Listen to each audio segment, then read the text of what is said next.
Gonna ruffle a couple feathers. I don't care. Andy in Alien Romulus was a magical Negro. Everything about this dude, like when I first saw this dude in the trailer, I was like, yeah, he finna be the token. So this guy right here is the synthetic butler to Ray or Rain. And let me get this out the way real quick. Why is it every time it's a black dude and a white chick that are survivors in these nerd propaganda wannabe interracial film series, it's always the dude awkward, nerdy, semi like brain dysfunctionally. I want to say the word, but I'm not going to say it. It's like something's off every time. But in the real, he looking like this. David Johnson. Say this dude's name. David Johnson.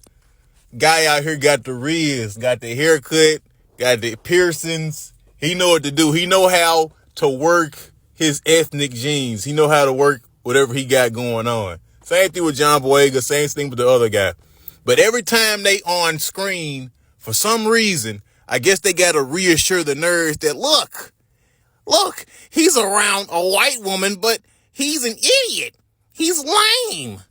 She's running the relationship. He's just a slave, a jigaboo. Dude right here is dead as a butler and a magical Negro because they need his DNA sequence because he was like a coal miner, like a field house Negro, if you will, for Wayland Yutani. And that's another thing I didn't really fully recognize. Like Wayland Yutani, was it always Wayland Yutani? Like when did the Asian overlords take over? But Wayland Yutani has the biometrics encoded in all their synthetics. So Andy shares that. And that's the only purpose that he serves, is just the useful key Negro ingredient. Like that's it. When it comes to like hand-to-hand combat, like he got pushed over by some kids. He was out here doing the worm, out here doing the ay, out here doing the future Squidward dance on the ground, with like the mayonnaise coming all out his ear, the ranch, the blue cheese. I was like, what the hell, man? Out here with the shakes. Dude is dead ass like an Android version of radio. I'm like, is this all this man can do?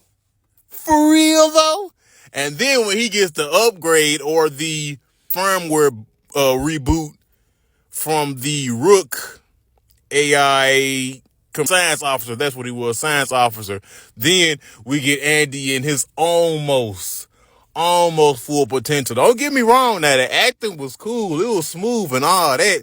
Dude still was a token though, because he was out here doing the work, and not just for the woman, but now he was doing the work and the bidding of the company. Like, oh my goodness, he's a company man too. Company man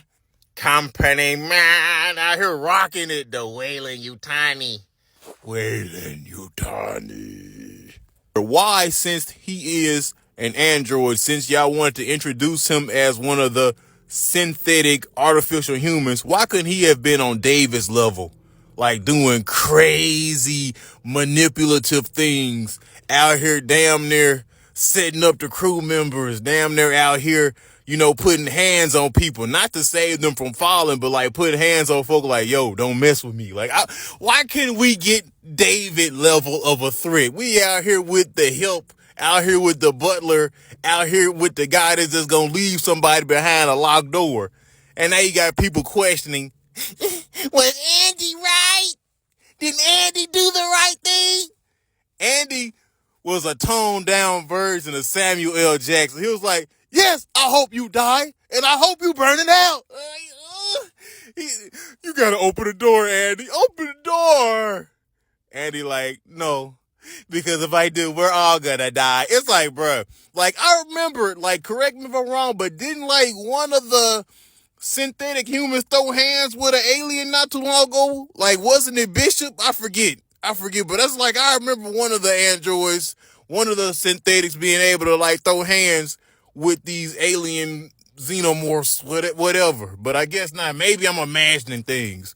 But still, the only time that my boy got some balls was when it came time to say that girl.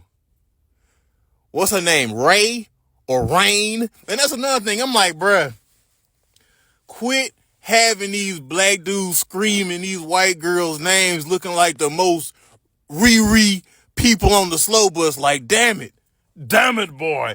This dude came down a whole elevator shaft blasting like a Call of Duty thug and was like, get away from her, you bitch. I was like, oh, no, not this. He could have came out with anything other than that. I was like, bruh, we out here ripping off Ridley. We are dead ass ripping off Ripley. We going to Sojourner Weaver route right here with this. He could have said a whole lot of things. This is me puzzling right here. So it takes, I guess, him having the firmware update, then having the firmware update removed for him to finally be able to put hands on stuff and then not be as awkward, as blurred-ish, if you will. Blurred-ish. Yeah, you know, I don't care. This dude was definitely a blurred, but not even a blurred in a good way. A blurred is a black nerd for those that don't know. Those that are not initiated. But yeah, man. The Andy character definitely could have been way better, in my opinion. Now, of course, some people like him as he is. Andy was the best part of the movie. Y'all said the same thing about The Help. Y'all said the same thing about 12 Years a Slave. Y'all said the same thing about Monsters Ball. Anytime it's like a Negroid character that's downtrodden that needs help from a handler or something like that, it's always the best movie. Give this man an Oscar. I want to see this man on some Blade type ish. Like this guy, you can tell he has the range. He has the chops to do something like that. But Hollywood, the UK, anything like that, they don't really want to give too many black guys like the Blade, the stoic black guy, the Michael J. White treatment. They want everybody to be on some butlers, some misinformed, some magical Negroism type stuff right here. And it's really getting kind of lame, kind of still disappointing. Cause it's like, you want people to watch movies. Like, people love watching strong, capable males in any shape or form. Why do you think people have been watching kung fu movies? It's not the fact that they aging, but it's the fact that men can visualize the struggle of a teacher, a sensei, people that look at you in a high regard or look at you as scum, as lower class, the underdog, and the triumph of when you get your first victory or you going through the whole training montage. I think anybody, different color, creed, race, religion, all that can socialize with that, or at least visualize that, or see the story in that right there.